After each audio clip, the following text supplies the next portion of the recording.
Et yo, c'est Ayo. Et ça y est, c'est donc le dernier épisode de cette pseudo-mini-série, si on veut, dans laquelle je redesign mes vieux OC. Je sais pas encore ce qu'on fait après, n'hésitez pas à me dire si vous avez des idées, des trucs que vous voulez voir. Mais en attendant, je vous présente donc elle, qui sera le dernier personnage de cette série.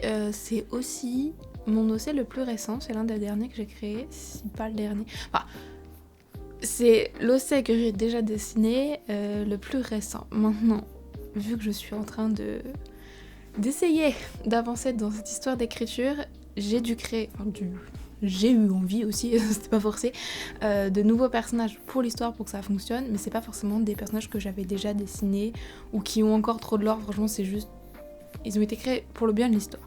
Maintenant, tous les personnages que j'ai dessinés dans cette pseudo-série, donc, ce sont des personnages que j'avais dessinés avant même de penser à la potentielle future histoire que j'arriverai peut-être un jour à écrire. si j'avance un jour dessus, je suis à 8000 mots depuis genre 3 semaines, mais c'est ok, on va y arriver. Et donc ces personnages existaient déjà en dehors de cet univers qui n'était pas encore créé à l'époque. Et quitte du coup à déjà avoir des OC, j'avais envie de les inclure dans cette histoire, c'était sympa. Et ça m'évitait d'avoir à repenser des personnages complètement de A à Z, or que j'en avais déjà qui traînaient dans un sens et qui n'avaient pas trop d'histoire à proprement parler. Oui, ils avaient un âge, des trucs qu'ils aimaient bien, mais c'était pas non plus très recherché. Donc voilà aussi pourquoi je m'amuse à les redesign entre guillemets. Ils ont pas tant changé que ça, c'était plus pour mettre d'accord surtout sur le style vestimentaire, et puis sur les 2-3 trucs qui ont tendance à changer au fil des ans, les piercings, que des fois j'oublie, que des fois je mets, que des fois ils en ont des nouveaux. Bon, après, ce sont des choses qui peuvent changer, donc à la limite ça peut marcher, mais bon, genre les tatouages, que c'est un peu plus permanent, c'était embêtant qu'ils changent de tatouage tous les 2 dessins. Voilà, se mettre d'accord sur une coupe de cheveux de base, etc. Faut voir ça un peu comme une feuille de référence. Ça, la prochaine fois que je vais les dessiner, je peux me référer à ce dessin, notamment pour les couleurs, parce que comme vous le savez, chacun a une couleur. Donc celui-ci, c'est peut-être une couleur un peu plus ennuyeuse, mais c'est parce que au fil des ans, j'ai créé pas mal d'OC, dont certains qui ne figurent pas forcément dans cette série. Je sais pas encore ce que j'en fais, je sais pas si je les ressors du placard ou pas. Ils sont en attente. Donc il y avait beaucoup de couleurs qui étaient déjà prises et je trouvais ça rigolo que chacun ait sa couleur et j'essayais de faire en sorte qu'il n'y ait pas de doublons. Bon, un jour il faudra sûrement qu'il y ait des doublons si je continue. Mais écoutez, en attendant, j'ai réussi à m'en sortir. Donc sa couleur, c'est le gris. C'est un gris un peu chaud. Est-ce qu'on pourrait dire un gris beige? Je ne sais pas. Plus en vrai, je suis pas méga fan des couleurs chaudes, donc c'est un beige froid. Je sais pas trop, mais bon, vous avez l'idée. Bon, pendant ce temps-là, du coup, on avance un petit peu sur le dessin. Alors, comme d'habitude, j'avais déjà préparé le brouillon. C'est juste plus simple comme ça, parce que c'est un truc pour lequel j'ai tendance à galérer un peu. Donc, j'ai besoin d'être bien concentrée. Surtout, c'est ce qui va déterminer tout le reste du dessin. Donc, avoir la caméra sur le bureau, enfin, le téléphone en l'occurrence. Or que j'essaie de voir ce que je fais et s'il faut que je gère filmer tout, c'est pas très pratique. C'est pour ça que je le filme rarement. Je filme un peu, par contre, ça, c'est pseudo deuxième brouillon, si on veut. Moi j'appelle ça un deuxième brouillon, mais en vrai c'est mon calque de line définitif. C'est juste que, comme d'habitude, pour bien me mettre d'accord sur les proportions, et par exemple sur les cheveux qui étaient absolument pas détaillés, je sais que je voulais les 2 mèches qui tournaient un petit peu devant, mais je les ai pas bien faites toutes propres sur le brouillon, je me suis pas embêtée. Donc là j'ai repassé juste 1 ou 2 traits pour placer mes éléments, et une fois que j'ai fait ça, que je suis d'accord avec mes proportions, où sont placées les choses, la perspective, machin, tout ça, je viens repasser encore une fois sur mes traits, en restant sur le même calque, parce que je m'embête pas, c'est pour ça que vous me verrez gommer beaucoup aussi, pour juste épaissir et les rendre plus jolis. Et donc, ce personnage a les cheveux longs. Je me suis rendu compte que du coup, ils avaient tous les cheveux plus ou moins courts les autres, donc c'était pas spécialement fait exprès, donc c'est bien, ça m'a changé. Bon, dessiner les cheveux, c'est toujours pas ma partie préférée, bien que je m'en sors beaucoup mieux qu'il y a quelques années où j'aimais pas ça et en plus c'était moche. Là, franchement, je trouve que c'est de plus en plus joli et en tout cas, moi j'en suis satisfaite, ce qui est le principal, j'ai envie de vous dire. Bon, je lui ai pas fait des belles boucles, parce que j'aime toujours, comme je disais, pas dessiner les cheveux, mais je me suis amusée à faire plein de petites mèches qui volent un petit peu partout. C'est ma nouvelle obsession, on va dire. Écoutez, peut-être que ça me passera, mais en ce moment je dessine tous les cheveux comme ça, donc là j'ai juste poussé le bouchon un peu plus loin que d'habitude, parce qu'il n'a pas les cheveux tout lisses. On dira qu'ils sont un peu ondulés, qu'il a des boucles très lâches. Et sinon, donc une fois que j'ai terminé de dessiner le visage et les cheveux, parce que je commence par là d'habitude, je m'attaque à faire un second brouillon, du coup on dira pour le corps. J'ai juste baissé l'opacité des cheveux, vous inquiétez pas, ça va pas rester comme ça, c'est juste pour moi voir ce que je fais, parce qu'une bonne partie des cheveux passe devant le corps, en tout cas les mèches de devant là. Perso, je préfère dessiner tout son buste et après effacer ce que les cheveux cachent, plutôt que de m'amuser à faire mes traits en 7 fois parce qu'il y a les cheveux qui passent devant. Je trouve que c'est plus simple comme ça. Peut-être que je perds un peu de temps, mais d'un autre côté, je trouve que mes proportions du coup vont être beaucoup plus justes et que mes traits seront plus jolis à la fin. Donc au final, je pense pas perdre tant de temps que ça et franchement, ça me dérange pas de faire ainsi.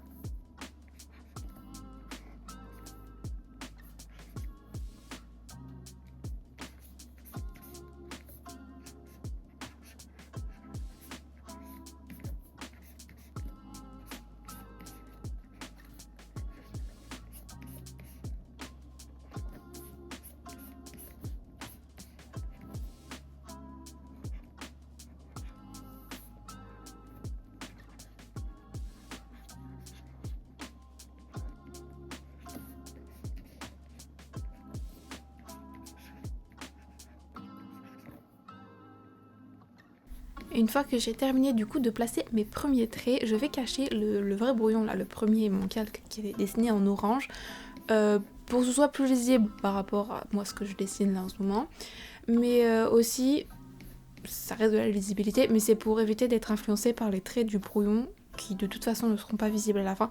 Parce que quand t'as un trait très épais derrière, même s'il n'est pas de la même couleur, ça a tendance à influencer un petit peu les volumes, enfin en tout cas moi j'ai tendance à les prendre en compte même si je fais pas exprès.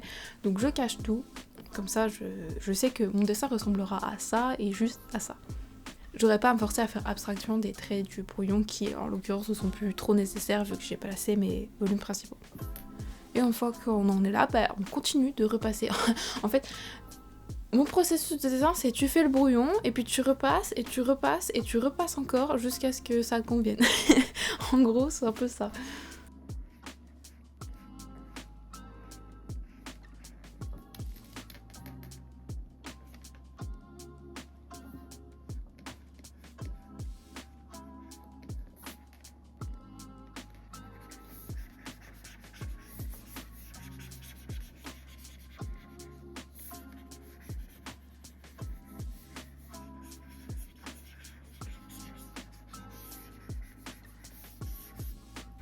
Et donc, pas trop de percées, de tatouages, tout ça sur ce dessin. Ce que je trouve qui est vraiment marquant sur ce personnage, ça va être sa coupe de cheveux, puis ses longs cheveux un peu ondulés. Mais évidemment que je pouvais pas ne pas mettre de petits détails comme ça. J'ai pas trop fait de dentelle ni rien. Je me suis dit que le bord là de sa chemise c'était déjà suffisant, mais j'ai quand même rajouté des petites chaînes.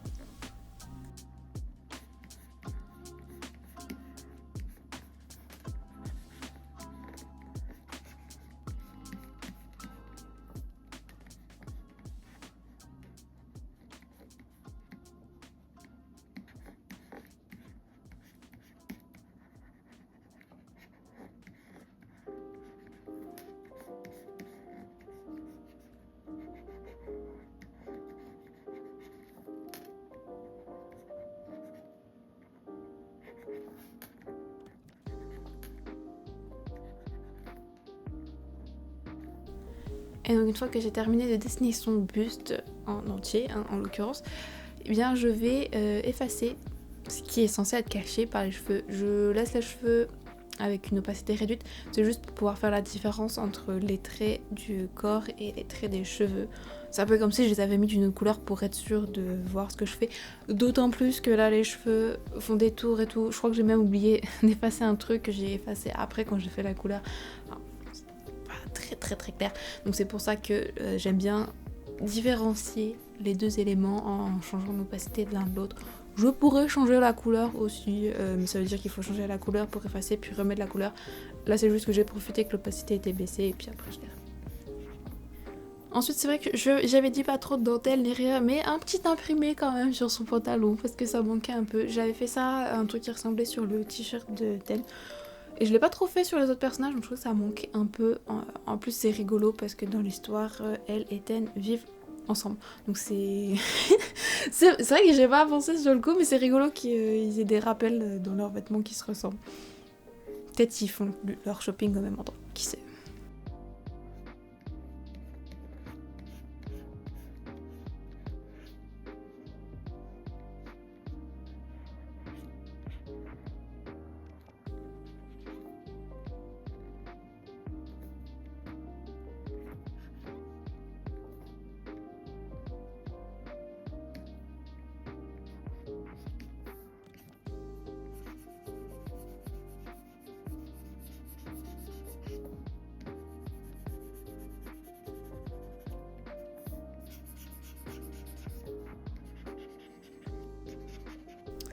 On passe maintenant à la couleur, donc le grand retour du fond gris, parce que il y a la peau relativement claire, donc c'était juste pour voir ce que je fais. Comme d'habitude, je commence par le calque de la peau, donc je me permets de dépasser, on s'en fout, je fais juste attention de ne pas dépasser sur les contours extérieurs, parce que ça ne sera pas recouvert.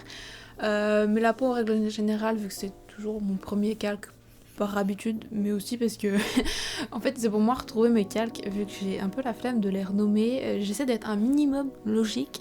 Donc souvent, pour les trucs faciles, j'essaie de mettre ce qui se trouve tout en dessous, donc en l'occurrence la peau sera toujours en dessous des vêtements ou des cheveux qui vont passer au-dessus, donc c'est mon premier calque.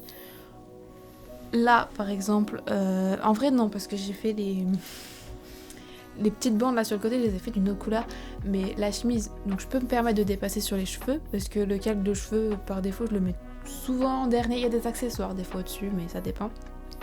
Donc là je peux dépasser du coup au niveau des petites bandes de la chemise, mais je vais faire attention typiquement au niveau des mains, parce que du coup il n'y aura rien par-dessus ce calque de... Alors je dis de la chemise, en vrai j'ai un calque par couleur. L'exemple étant là que oui il y a sa chemise blanche, mais il y a aussi une partie du dessin sur son pantalon qui est blanc également. Donc pareil, là je me suis permis de dépasser parce que calque du pantalon qui vient après, donc ça vient recouvrir. Donc c'est là que je vais faire attention de ne pas dépasser sur ce qui est blanc. Alors vous me direz, ton fond est blanc, pourquoi tu mets du blanc?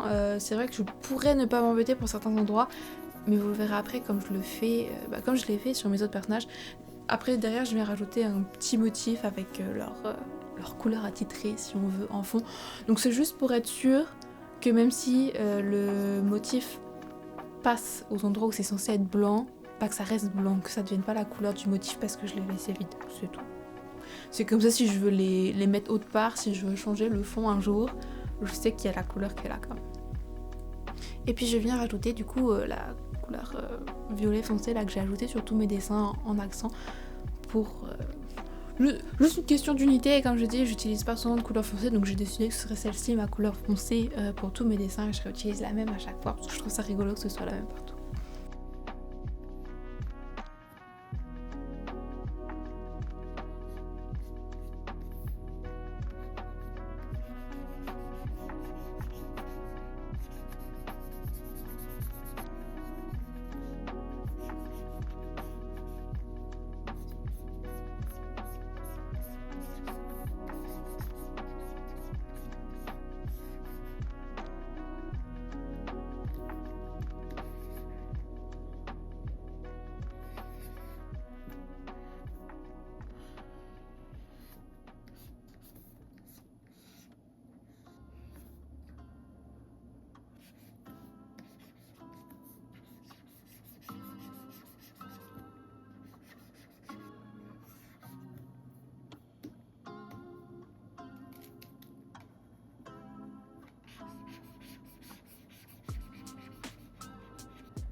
Et puis une fois qu'on a terminé avec les aplats, je vais verrouiller les calques concernés. Je verrouille pas ceux sur lesquels je repasse pas parce que je repasse pas dessus, donc je m'embête pas.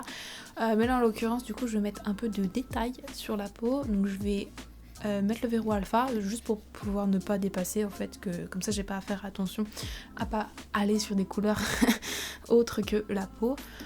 Là, en vrai, c'est un peu pareil que line, hein, dans un sens. C'est tu prends une couleur, tu mets un peu blush, ombre, tout ça. Tu prends une autre couleur un peu plus rose, un peu plus foncé, peut-être. Ou alors un peu plus clair, un peu plus jaune, ça dépend de ce que tu veux faire. Et puis tu repasses encore par-dessus. Souvent après, j'ai passé avec une couleur un peu plus froide, juste parce que j'aime bien le look. On pourrait dire qu'il faudrait que je fasse les ombres avec. Souvent, je repasse un peu toujours au même endroit, puisque je fais pas trop de... Il n'y a pas vraiment d'éclairage sur mon dessin, il n'y a pas un point de lumière, vraiment. Donc je repasse avec plein de couleurs différentes jusqu'à ce que ça me convienne, et c'est exactement la même chose pour les yeux. Je mets mon blanc en fond et après je passe aux pupilles. En l'occurrence elle était gris, donc je passe avec un gris clair et puis je repasse avec un gris plus foncé sur le dessus pour faire l'ombre, et puis encore plus foncé pour faire la pupille, etc. Et donc on refait parce que ça marche bien. Donc je fais exactement la même chose pour les cheveux.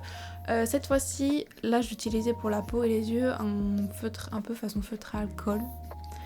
Là je vais passer avec un pinceau genre aquarelle parce que j'aime bien la texture que ça rend et je trouve ça un peu plus permissif. Maintenant en vrai vous faites un peu comme vous voulez, hein. Vous prenez les pinceaux que vous voulez. Moi je préfère quand ils sont un petit peu transparents, que l'opacité est pas à fond tout le temps. Je trouve que du coup c'est un peu plus maniable. Et là pareil, alors quand je fais du blond, souvent pour repasser je vais utiliser une couleur un peu, alors soit orange, mais c'est rare, là en l'occurrence j'étais plutôt sur du rose. Et on termine par l'highlight, je viens sélectionner la zone concernée et puis un coup d'outil qui fait les dégradés là, avec du blanc, et voilà, c'est terminé.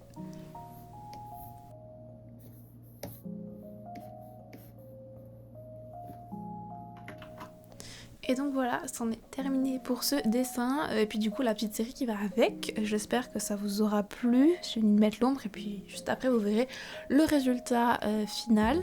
Comme d'habitude il sera posté sur Instagram si vous voulez prendre le temps de le regarder un peu plus, et puis du coup directement le dessin et pas moi qui filme la tablette graphique avec le dessin, c'est peut-être plus clair. Merci à tous ceux qui regardent encore jusqu'au bout, qui like, qui commentent, qui s'abonnent, machin, tout ça c'est trop bien. Et en attendant, la prochaine fois, j'espère que j'aurai trouvé une idée de quoi faire, de quoi filmer. Et puis, je vous souhaite une bonne journée. Et avant de vous dire à la prochaine, petit truc, je me suis amusée à tous les aligner. Pour voir, on sait pas très exact, hein, j'ai pas mesuré, mais pour voir un petit peu les différences de taille, je trouvais ça rigolo, donc je vous montre ça juste maintenant. Voilà, tous les personnages, j'ai trouvé ça... C'est l'avantage du digital, c'est que du coup, après, t'en fais un peu ce que tu veux de ton dessin. Donc, voilà. À la prochaine.